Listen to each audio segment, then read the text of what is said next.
ومن آياته أن يرسل الرياح مبشرات وليذيقكم من رحمته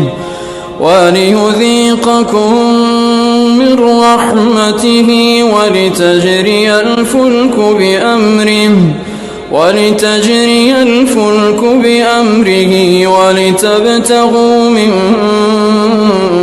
فضله ولعلكم تشكرون. ولقد أرسلنا من قبلك رسلا إلى قومهم فجاءوهم بالبينات فانتقمنا من الذين أجرموا وكان حقا